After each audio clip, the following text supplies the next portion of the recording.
Welcome everyone, a new episode of Money Means Business. Today we are going to discuss a very, let's say, exciting piece of news and topics as Prime Minister Dr. Mustafa Madbouli held recently a meeting with the CEO of the Egyptian Space Agency as they discussed a number of issues regarding the key projects held by the agency. So the construction of the space city, localizing satellite components, and also the establishment of a joint stock company to manufacture all these components and from local components, and this is very important.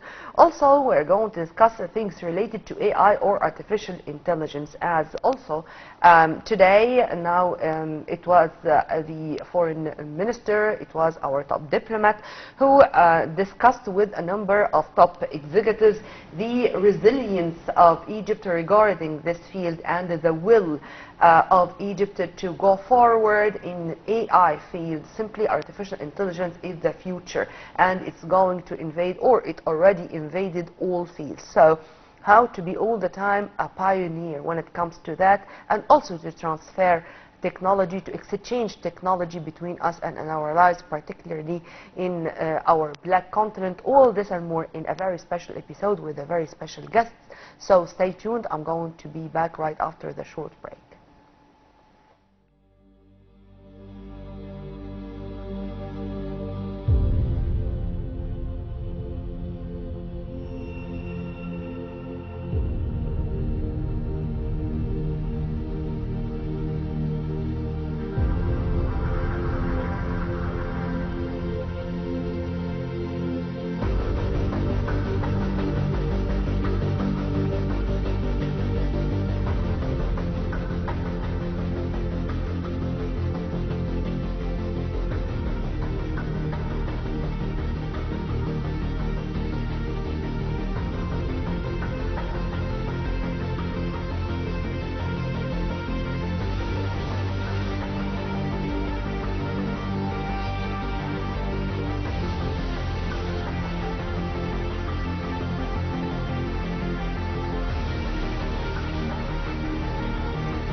Welcome back. Let's start immediately, and let me first welcome my dear guest live here in the studio, Engineer Mohamed Azzam, board member of the International Association of Management of Technology, or MOT. Thank you very much for being with us, sir.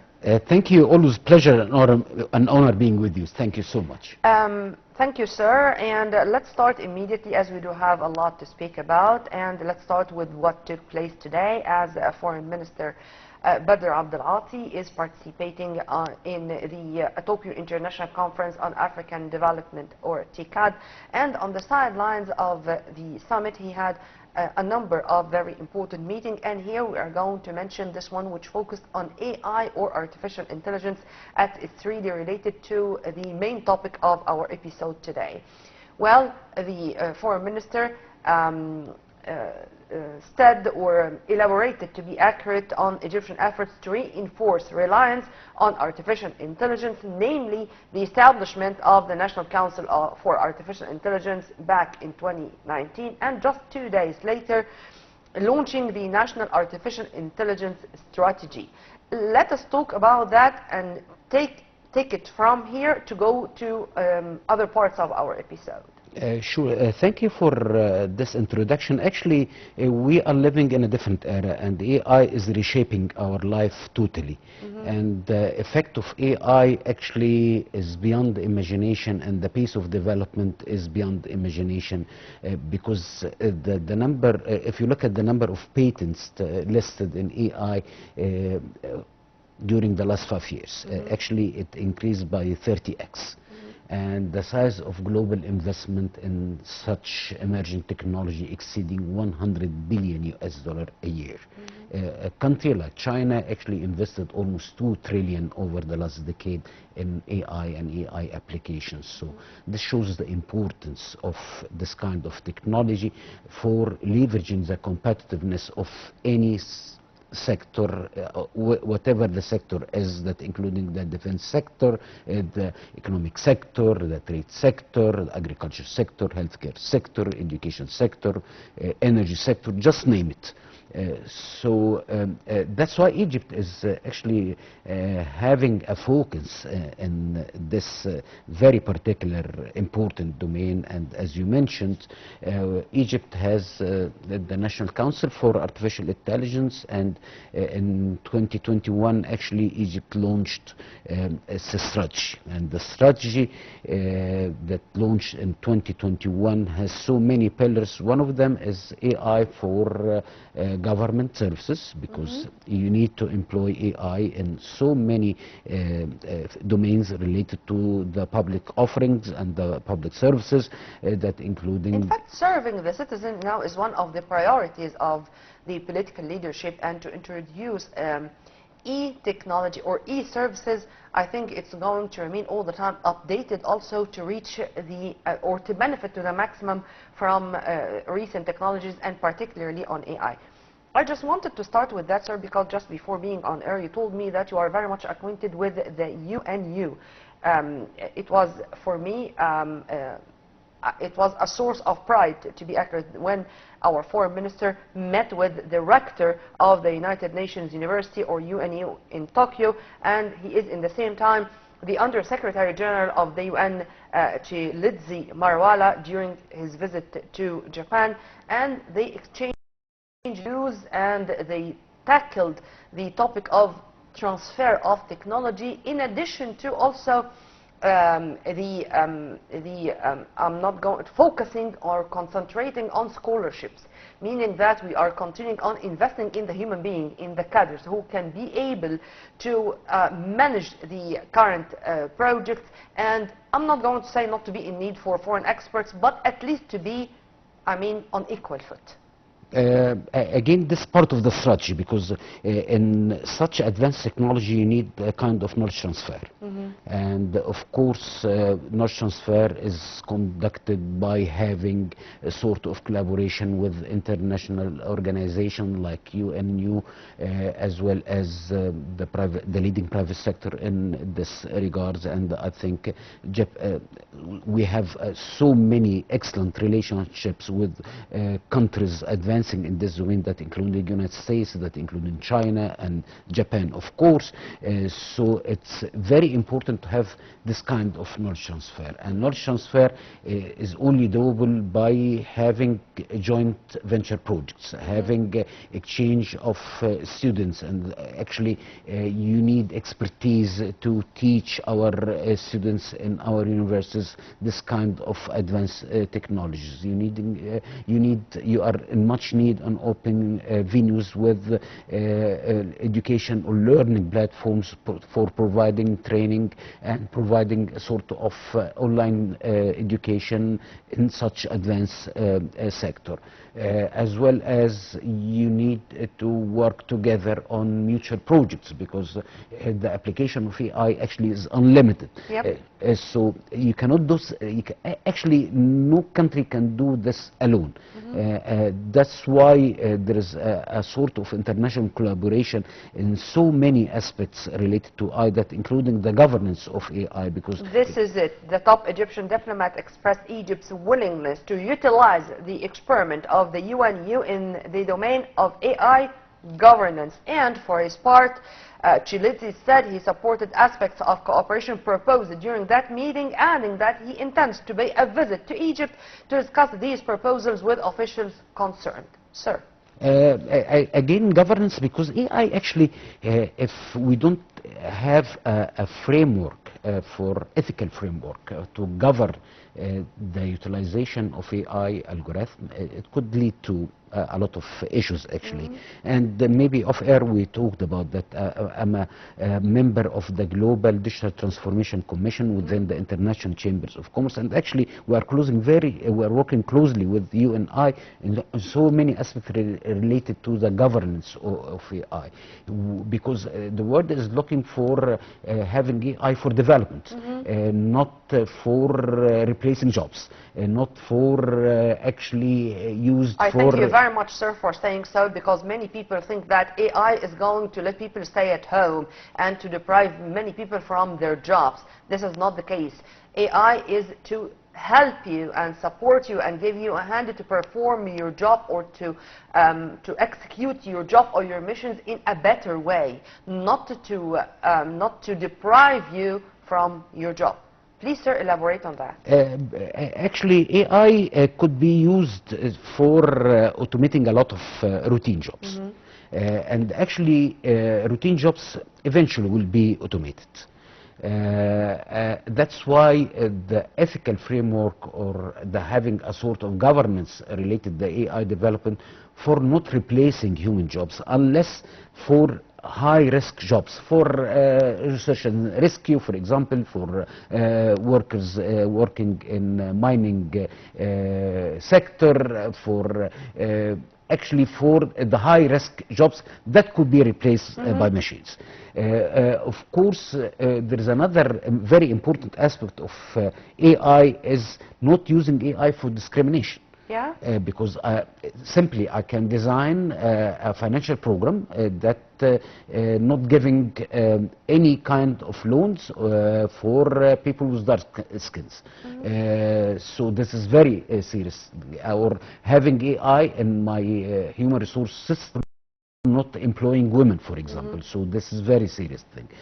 That's why AI should not be used for discrimination, or should not be used for bias. That's why there's another concern for AI governance. Also, we need... Then there should be a code of ethics. Exactly, for while developing AI applications. Is this something which is agreed upon from all parties? I mean, international partners, or those who are very much developed using AI in different domains. Do they all have this code of ethics, or this is something which is going to develop a day after day, while using AI already using AI in all domains? Exactly, because we cannot stop the utilization of AI now. Sure. The pace of development is beyond imagination. That's why we need to have this kind of frameworks. And while developing, we need to consider such framework, or to develop such ethical implementation or implications of AI within development.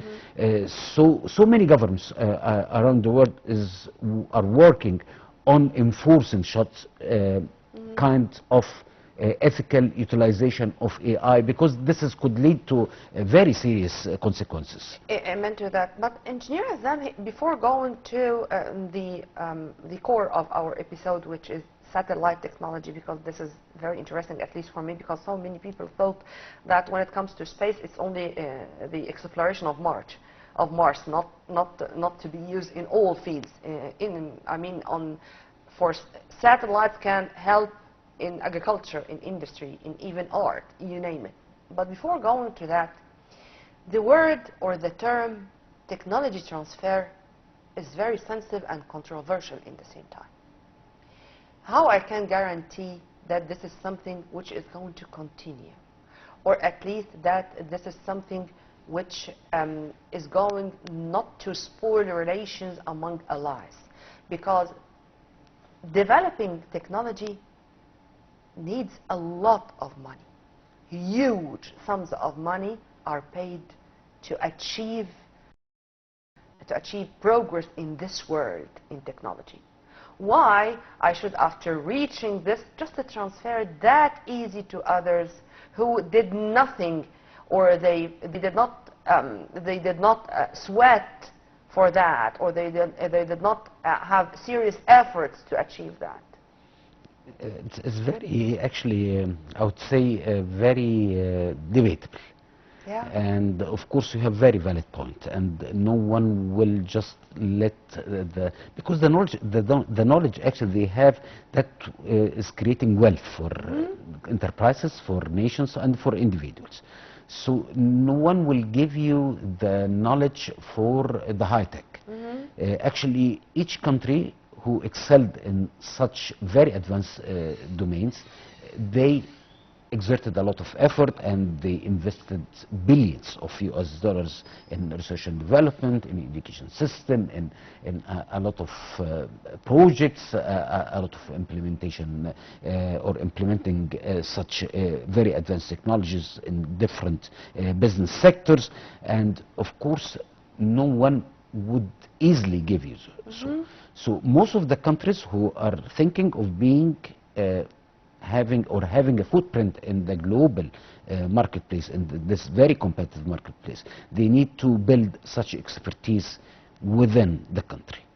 It happened in the United States back in 1920, and it happened in Europe, and it happened in Japan, it happened in Korea, in China, and so countries are building such expertise within the country, and countries are investing in such heavily billions of dollars. I would say a country like United States investing 750 billion US dollar a year, and China is investing like 550 billion US dollar a year in research and development. So this is not a small portion of money. That's why when you are talking about knowledge transfer, you are not working in knowledge transfer in very advanced domains, unless you have very promising joint venture projects within the advanced nations and yourself. Sir, what came to my mind when I was reading about this, about technology transfer, and to what extent it's debatable and sensitive, like the vaccines or drugs. When a country reaches a vaccine or a drug to a certain epidemic or a certain disease, they would give you the generic drug, but the original is going to remain theirs, because they were those who spent such sums of money, and their scientists spent years and years and maybe decades in the labs to develop this vaccine. So it's not even fair just to give you the whole story or the outcome of all these research just like that. Even if they ask for huge amounts of money, it's their right. So, do you see those cases as resembling cases or resembling situations? Definitely, because actually what makes money is your intellectual property rights. And you own this IPs for certain time, like 25 years. And if you need to build such technology within a country, you need to have this kind of knowledge after the expiry of the IP. And based on such knowledge, you need to build your own knowledge and your own, and because you need to have your own IPs. And then if you have the IP, then you'll have the knowledge gap. And the more knowledge gap you have, the more the ability to provide the market with product and services at premium prices and creating profit. And of course, creating profit, that means you are growing your economy. Growing your economy, that means you have a better GDP per capita. So it would be a rich nation, and then this will be reflected on individuals as citizens. So if you need to have such things, you need to work on 3 pillars. One of them, the pillar, is the economic and trade pillar. The second pillar is the technology development pillar, that coupled with the economic and trade pillar, and both should be supported by public policy. That's why we are witnessing here in Egypt nowadays, we have universities that working in 2 specific domains, technology and business. Only. And this kind of technologies are what's called entrepreneurship universities, that are helping students and youngsters to build their own startups. Actually, one of the Egyptian universities was able to build an ecosystem for startups and graduate startups with a market cap of 1 billion Egyptian pounds within the last 5 years, for example. And this is only a start, by the way. Definitely. I mean, 1 billion Egyptian dollars, it's not a big sum of money. When it comes to our ambitions regarding that, we are talking about a first step in a long journey.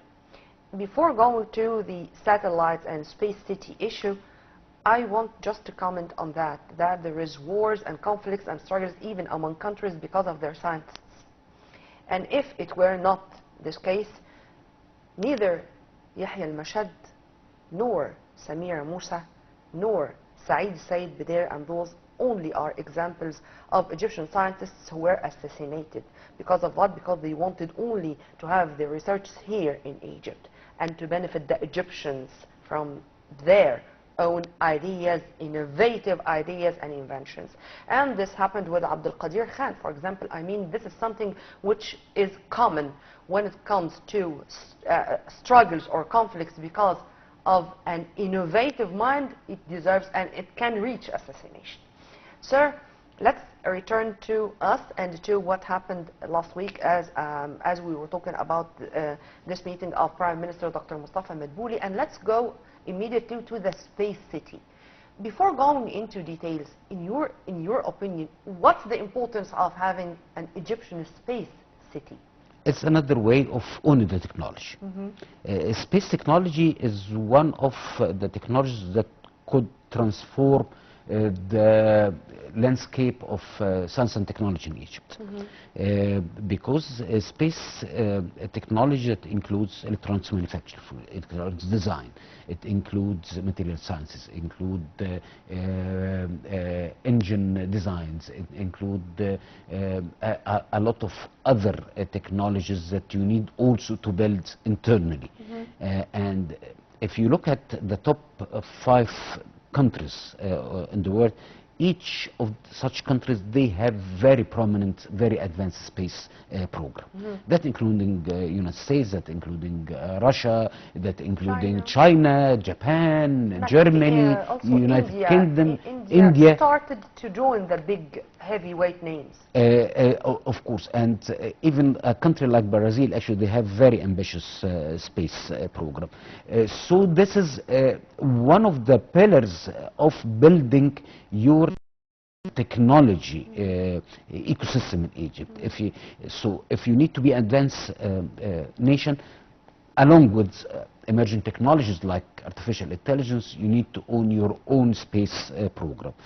So a company for satellite components to turn Egypt into a hub for manufacturing satellite components. How do you see this as an ambitious plan? Better late than never, and we should have been starting decades ago, or it's time to do so? It's always never too late. You need to start because Egypt also has a very ambitious initiative for electronics manufacturing. Electronics manufacturing that including manufacturing of electronics component as well as electronic design, because part of this industry is electronic design. And now in Egypt we have a chapter for the Global Semiconductor Alliances, actually is located in the Knowledge City in the new administrative capital, and has 24 Egyptian companies operating in the domain of electronics design, and this is a start. And also you need to work on manufacturing components, because of course there is a spectrum of manufacturing within the electronics industry, starting of having a sort of assembly or having and end up to having the ability to produce semiconductors layers. And of course this is very advanced and needs a lot of investment. Semiconductor, a lot of investments, or a lot of studies, or a lot of research, or a lot of qualified cadres, or all of them together, or what? Because collectively, all of them.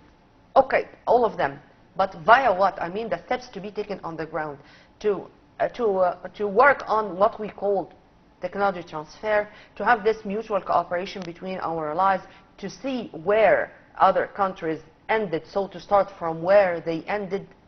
I need practical steps. Actually, the first practical step is having an ecosystem for electronics design, because this is very important part of the industry actually. And now you have 24 Egyptian companies operating in this domain, and you have now the ability to assemble electronics component. We have already established factories. The challenge of having or attracting foreign investment and foreign expertise and foreign... Sir, this is great, but I don't know why I want to start from a little bit earlier. Do we have space engineering faculty or a space engineering department in our faculties of engineering, or we should have a whole college or whole university especially dedicated to that, to have the qualified cadres to be able to run all these projects we are talking about? Let's start from the educational side of the coin, if you permit me. Of course, but you have already the disciplines within the Egyptian universities that could join such industry, because you have electronics engineers, you have mechanical engineers, you have materials engineers, you have design engineers. So actually you don't need extra disciplines to be integrated within your ecosystem, as far as I know. However, you need to develop a curricula that mostly updated and acquainted with the pace of development that we are witnessing all over the world in very advanced type of technology. Sir, I'm asking this question, or I wanted to focus on that, because in my humble opinion now, to be a specialist in something is the way to have the maximum benefit from this domain or from this field. I mean, for example, we do have a nuclear reactor in Addabaa, so we want to have nuclear engineers, not an engineer who is a specialist in that, but he is graduated from Faculty of Engineering in general. No, it's nuclear engineering.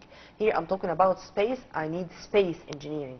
Here I'm talking, for example, genetic engineering in the field of agriculture, so I need someone or a special college to graduate engineers who are specialized in generic or in genetic engineering in the field of agriculture. Do you agree with me on that, or still this is a stage we will not reach? Actually, you have some of the disciplines. However, you complement this with the postgrad studies. Okay. Because actually the pace of development actually is altering everything. It's changing everything. It's disrupting everything. So that's why you need qualified engineers in so many different aspects, not only in one discipline. Actually, you need to enter such domain, you need very skilled engineers in the sector of electronics, in the sector of mechanical engineering, in things related to the electronics design, and you complement this with the postgrad and studies, as well as you need to have a sort of a student exchange between the most qualified or the most prominent Egyptian students to go for having such advanced knowledge in advanced countries. And we've seen this actually. If you look at the top universities all over the world, you find like 50% are coming from different countries. If you definitely, if you look at the top universities in a country like United States, like the 50% are coming from China, Singapore, Taiwan, India, Pakistan. So most of them are coming from Asia. So this is one of the mechanisms to acquire knowledge, or having the knowledge transfer. You are working closely with your mentors, your professors, working in advanced projects in such advanced universities or the top universities. This will bring knowledge to the domestic market, and of course having such great minds within the country would lead the development for such advanced domains.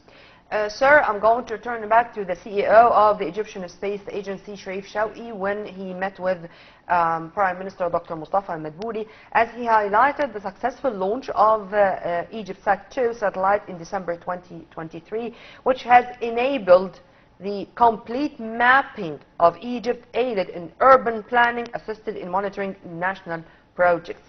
Some of the usages of satellites, because we want to elaborate more on that to know to what extent that satellite technology or satellite industry is vital in achieving progress or in giving us accurate data to be able to build strategic plans for every domain, for every field.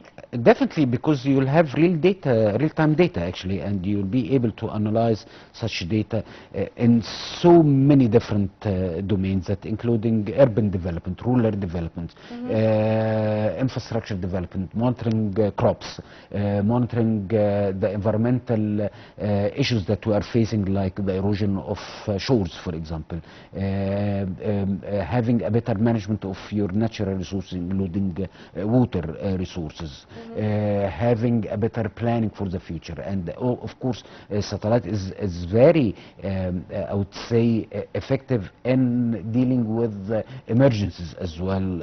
If you face an pandemic or having a sort of floods, or because you have any the natural bigger disaster. Actually, this is one of the national disaster recovery system having because you need always a recovery system from such and because of that, in specific, Japan is very much advanced in that, because of course Japan is all the time unfortunately having earthquakes, Delta fire, and to know how to deal with this issue, if not through that, how they are going to deal, how they are going to expect that. And by the way, for example, today the United Nations said that the Palestinians are facing, I think, the 30th order of evacuation from the Israeli occupation forces, and how they did not know that, or how they followed up the move or the flow of the Palestinians from a place to the other in the occupied territories by the photos which were documented or taken by the satellites. So, sir, the agency also developed an online platform allowing users to browse and purchase space images. This is going to be another market, or another bourse, if I may call it this way. Would you please, I'd like you to elaborate on that. Of course, because so many private sectors are looking for satellite images for development. If you are working in agriculture projects, for example, so you need to have a better analysis of the land using the satellite images, and actually you were buying such satellites from companies that own satellites. Now you, as a country, you own the satellite, and to very high accuracy, so you have now the venue to purchase such satellite images needed for your projects, in the agriculture projects, and irrigation projects, and infrastructure projects, and touristic projects. This is the way actually you need such so we're going data. to have these expressions, satellite imagery marketing. Definitely. And this is going also to lead to companies to invade this field. So we are going to have companies specialized in satellite imagery marketing. True? Actually, and I would add something. Of course, Sure. this is true. And companies working in satellite image analysis. Okay. This is very important because Sure. the image by itself, it's wouldn't give me as end user or a decision maker any kind of information unless I'm gonna to run a sort of AI algorithm to analyze the satellites and give me the insights to direct me for taking decisions actually on real time basis. So this is very important to have companies, and there are some companies, actually Egyptian companies, working in analyzing satellite images, and they are providing their customers with a lot of insights in so many different fields, including transportation, logistics, agriculture, irrigation, and so on and so forth. But, sir, I think that needs strategic collaboration or strategic partnership to be occurred between the public and private sector, because, of course, there are areas which is considered or are considered national security. So this is, of course, going to be completely managed by the state, and others, they can be such a source of income and a source of attraction to private sector. True? True, actually, I'm here talking about the civic application of the satellite or this kind of business. And actually there is always a room of partnership between the government and private sector, actually, because this would be the base of any success. And actually the government of Egypt clearly declared that they are seeking or having also a promotion for public-private partnership, because this is the main driver of economic growth, and actually this is the main driver of job creation and increasing the competitiveness of the economy of the country, as well as increasing the resilience of the economy. And having more room for the private sector means that having more employment, because the private sector is the main driver for employment, as well as actually attracting more investment in projects led by the private sector, which is actually the ultimate goal of the government during the coming few years, and it was clearly stated. It's already started, and let me give our viewers some good news. Egypt has won the presidency of the United Nations Committee on the Peaceful Uses of Outer Space, the first time an African country has held this position. Also, Egypt has also been elected to head the Arab Group for Space Cooperation. How do you see this?